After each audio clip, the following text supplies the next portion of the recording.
This case study of you did well is my um, purchase of Broadcom stock in July 2018. I was working an office job, had my app open, and was looking at different market movers. You can go to CNBC, see the market movers, and Broadcom under the ticker AVGO, uh, which is the company that bought Broadcom, or Broadcom bought.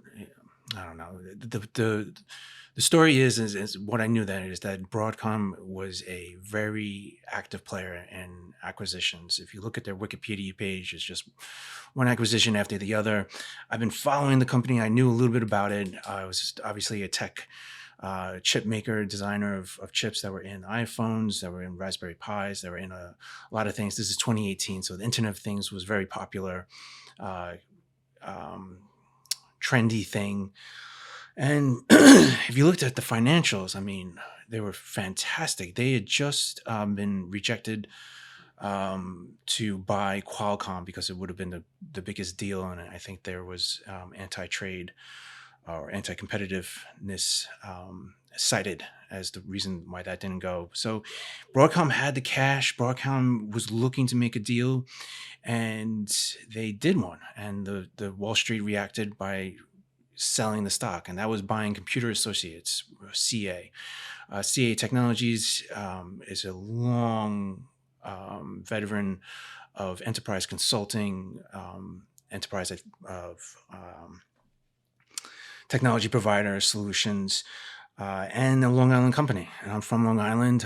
Everyone knows about CA for good or bad reasons. Charles Wang started the company with someone else, and he had bought the New York Islanders before he passed away. And it was down 10 to 15%, something like that. I mean, it was at 240 something the day before, and now they were trading around 205, 206. I think I bought it at 204. So the lesson is that there was no bad news. It was just that they were acquiring CA. So you would say, why would the Wall Street react in such a way? Because they were thinking, oh, they're not getting into, what is this? This is the diversion from their core business. This doesn't play into their business model. Maybe it was just also they wanted a good business, or they saw an opportunity somewhere. This was just a few hours reaction from Wall Street, where I was thinking, man, they must have had consultants, internal and external, lawyers, bankers, of course, their leadership, their board looking at this. And if it didn't make sense in any way, well, I mean, it probably, I don't know how to put this.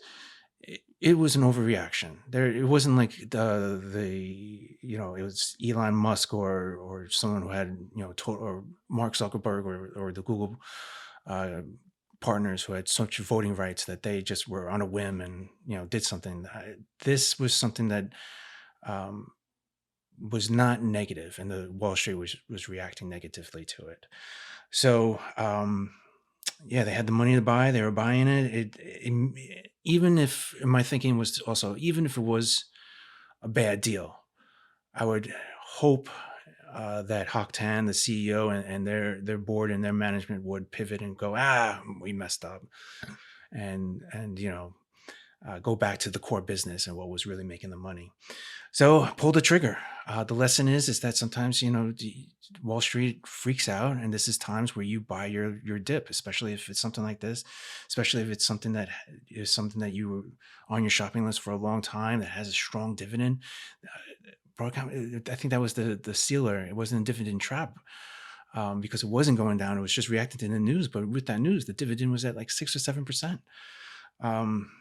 And they're like an aristocrat where they have a long history of meeting that dividend and increasing that dividend. So there's going to be others. Look out for them. Be vigilant. Use the app. Have fun. Study companies. It's fun just to even know Broadcom and the fact that it's in an iPhone. What does the person walking down the street know anything about Broadcom? They don't know anything. So it's fun learning about these companies and the future, especially now that we're going into AI and the like. So look around. There's usually once a week a dip in this regard where it's no negative news, no bad news.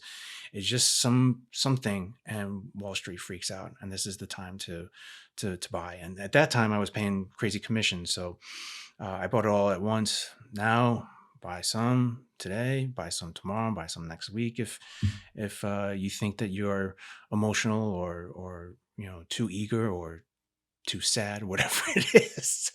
Uh, so yeah, look out. There's going to be more. What are some examples?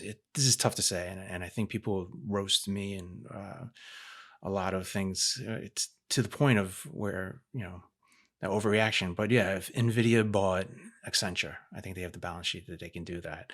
If Apple bought Paramount, no one wants Paramount, but if Apple was like, we want that for our app, I could see the street freaking out because Paramount's losing money. Sony buying Hasbro, things like that, where they're kind of in the periphery industry. Wall Street will probably be like, "Hey, what are you doing?" And that's your time to bounce. So use the app, look around you, look at your phone. What's in your phone? And uh, take up arms, take up action when you see those opportunities. And then, look at the chart now. I've been enjoying this dividend since 2018, probably for the rest of my life. Just been adding to the position over time. Now it's crazy, but it was one of the best investment decisions of my life. And hopefully we can find some of these together, and you can find some on your own in what you're into. So look for it. All right, that's the episode. Please subscribe, like, and comment any questions or topics you'd like me to cover in a future episode. Log on to Funnance.com to learn more, and let's have fun with finance.